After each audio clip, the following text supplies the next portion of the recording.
ಇನ್ನು ಯಾದಗಿರಿ ಜಿಲ್ಲೆಯಲ್ಲಿ ವರುಣಾರ್ಭಟ ಜೋರಾಗಿದೆ. ಸಂಪೂರ್ಣವಾಗಿ ಜಲಾವೃತ ಆಗಿದೆ ರಸ್ತೆಗಳು. ಜಕ್ಕಮ್ಮ ದೇವಿಗೆ ಜಲ ದಿಗ್ಬಂಧನ, ಭಕ್ತರು ಪರದಾಟವನ್ನ ಮಾಡಿದ್ದಾರೆ.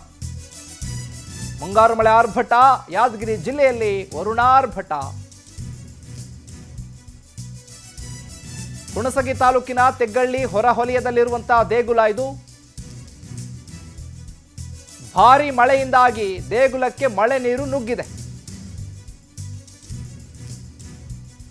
ದೇವಸ್ಥಾನದ ಮುಂಭಾಗ ಹಳ್ಳ ಕೊಳ್ಳ ಎಲ್ಲ ತುಂಬಿ ಹರಿಯುತ್ತಾ ಇದೆ. ಆ ಭಾಗದಲ್ಲಿ ಮಳೆ ಯಥೇಚ್ಛವಾಗಿದೆ. ತೆಗ್ಗಳ್ಳಿ ಗ್ರಾಮದ ಶಾಲೆಯ ಆವರಣದಲ್ಲಿ ನೀರು ತುಂಬ ಹೋಗಿದೆ.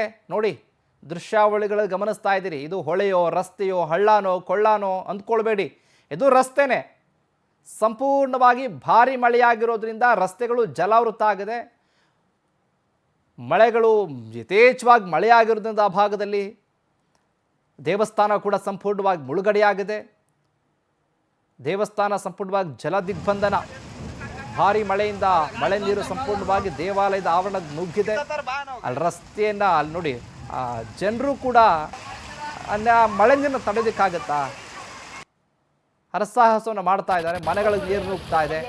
ಆ ಭಾಗದಲ್ಲಿ ಎಲ್ಲ ಕೊಚ್ಚಿಕೊಂಡು ಹೋಗ್ತಾ ಇದೆ. ಆ ಭಾಗದಲ್ಲಿ ವರುಣಾರ್ಭಟ ಜೋರಾಗಿದೆ. ಯಾದಗಿರಿ ಜಿಲ್ಲೆಯಲ್ಲಿ ಜಕ್ಕಮ್ಮ ದೇವಿಗೆ ಜಲ ದಿಗ್ಬಂಧನ, ಭಕ್ತರು ಪರದಾಟವನ್ನು ಮಾಡಿದ್ದಾರೆ.